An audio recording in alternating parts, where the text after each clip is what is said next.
এবার কালো টাকাকে সাদা করার সুযোগ দেওয়া হয়েছে, এটি কিভাবে করবে মানুষ, বা এটার আসলে ইম্প্যাক্টটা কি, ভালো যারা করদাতা তাদের উপর আসলে এটার ইম্প্যাক্ট কি?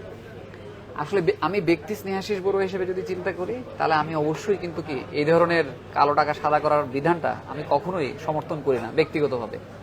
কিন্তু তারপরও আমরা দেখছি প্রতি বছরই কিন্তু হয়তো আপনার এই বিধানটা থাকে, হয়তো মানে প্রতি বছর বলবো না, মানে বিশেষ করে আমরা 2020 সালে একবার দেখেছি এরকম অ্যাবসলিউট অ্যামনেস্টি দেওয়া হয়েছিল, এখন আবার আমরা 2024 সালেও দেখছি, তখন হয়তো 10,000 কোটি টাকার কর কিন্তু কালেকশন হয়েছে। এবারের ব্যতিক্রমটা হচ্ছে যে আগে তো শুধু ইন্ডিভিজুয়ালদেরকে দেওয়া হতো, এখন কিন্তু কোম্পানিকেও দেওয়া হচ্ছে। সো তার মানে আগে যে শুধুমাত্র ইন্ডিভিজুয়ালরা তারা সম্পদ প্রদর্শনের মাধ্যমে আপনার এই ট্যাক্স দিয়ে অ্যামনেস্টি পেত, এখন কর্পোরেটদেরকেও দেওয়া হচ্ছে। সো এটা একটা কমপ্লিটলি ডিফারেন্ট অ্যাঙ্গেল হিসেবে আমরা দেখেছি আর কি।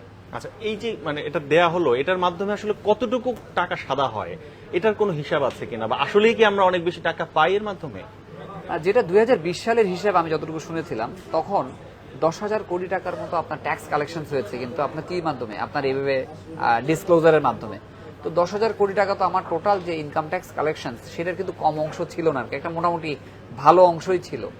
এবার যেহেতু একটা সুযোগ দেওয়া হয়েছে কর্পোরেটদেরকে, যে কর্পোরেটরা অতীতে মানে বিশেষ করে আমরা যেটা আপনি বাজেট স্পিচে দেখবেন, ডিভিএস সিস্টেম যখন চালু হয় 2020-এ, তখন অনেক কোম্পানি কিন্তু তার অ্যাকচুয়াল অ্যাসেটসটা দেখাতে পারেনি। মানে আপনার বিশেষ করে আপনার অডিটেড ফাইন্যান্সিয়াল স্টেটমেন্ট। ডিবিএস সিস্টেমটা নিয়ে যদি একটু বলে নেন মানুষের জন্য। আচ্ছা, ডিভিএস সিস্টেম হচ্ছে জাতীয় রাজস্ব বোর্ড এবং আইসিএবির মধ্যে একটা মেমোরেন্ডাম অফ আন্ডারস্ট্যান্ডিং হয়। কারণ আমাদের অনেক দুর্নাম ছিল যে আমরা বিভিন্ন সেটস অফ অ্যাকাউন্টস আসলে মার্কেটে পাওয়া যেত, একটা ব্যাংকে দেওয়া হতো, একটা কোম্পানি রাখতো, একটা ট্যাক্স অফিসে দেওয়া হতো, একটা হিসেবের সাথে একটা হিসেবের মিল ছিল না।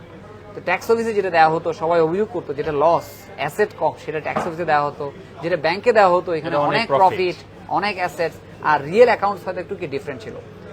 এই জন্য আমরা যখন দেখতাম যে একটা কোম্পানির যখন আপনি ফিজিক্যালি দেখেন যে আচ্ছা এই কোম্পানিতে হয়তো 100 কোটি টাকার অ্যাসেট আছে, কিন্তু তার কাগজে কলমে যখন যান মানে বইতে যান তখন হয়তো 10 কোটি টাকার অ্যাসেট দেখানো আছে, তাহলে তার নিশ্চয়ই 90 কোটি টাকার অ্যাসেটস বিভিন্ন কারণে তার অপ্রদর্শিত রয়েছে। তাহলে এই অপ্রদর্শিত অ্যাসেটস এখনো পর্যন্ত যদি না এসে থাকে, তাহলে আমরা যে বলতেছি একটা ডিভিএস দিয়ে একটা ভেরিফাইড অ্যাকাউন্ট যাচ্ছে, তাহলে এটা কিন্তু এতদিন ধরে আমরা পাইনি। এই সিস্টেম যদি চালু হয় এবং কোনো কোম্পানি যদি 15% ট্যাক্সটা দিয়ে দেয় এই সম্পদটা প্রদর্শনের মাধ্যমে, তাহলে সে কিন্তু একটা ট্র্যাকে চলে আসার একটা সুযোগ কিন্তু পেয়ে যাবে, যে না এতদিন ধরে সে একটা অন্ধকার জগতে ছিল, মানে ডিসক্লোজার ছিল না, এখন এটা যদি দেখায় সে হয়তো কি আপনার ডিসক্লোজারের মাধ্যমে তার সম্পদটা তার অ্যাসেটে দেখাতে পারবে ওই ট্যাক্সটা প্রদর্শনের মাধ্যমে। তবে এই সুযোগ কিন্তু আজীবনের জন্য রাখেনি, এটা শুধুমাত্র 1 বছরের জন্য রেখেছে। তো আমি মনে করি যারা ইচ্ছুক, মানে যারা এই জায়গায় আসতে চায়, মানে যারা এতদিন ধরে হয়তো মানে পারেনি কিন্তু আসতে চায়, তারা যদি এই সুযোগটা নেয় তাহলে ভবিষ্যতের অনেক বিপদ থেকে তারা হয়তো কি রক্ষা পেতে পারে। কোথায় কোথায় এই কালো টাকাকে আসলে সাদা করা যাবে এটা যদি একটু বলেন। এখানে তো আমাদের জেনারেল বিধানগুলো আছে, আগে যেরকম ছিল বিভিন্ন অ্যাপার্টমেন্টে পার স্কোয়ার মিটারের মাধ্যমে ট্যাক্স দিলে এটা কোয়েশ্চেন করা হবে না, এখন ঠিক সেম ওয়েতে আপনার কোনো এফডিআর সঞ্চয়পত্র, ঠিক কোম্পানি যে অ্যাসেটস গুলো আছে এগুলো দেখানোর মাধ্যমে কিন্তু আপনি কি আপনার অবৈধ বা অপ্রদর্শিত অর্থ আপনি সেটা কি সাদা করতে পারবেন। সেটা কি শেয়ার বাজারেও সম্ভব? সেটা শেয়ার বাজারেও সম্ভব। আমি একটু দেখে নিতে হবে যে স্কিমসটাতে আর কি কি আছে। সিকিউরিটিজ বলা আছে এবং সিকিউরিটিজের ডেফিনিশনের মধ্যে শেয়ার বাজারের অন্তর্ভুক্ত আর কি।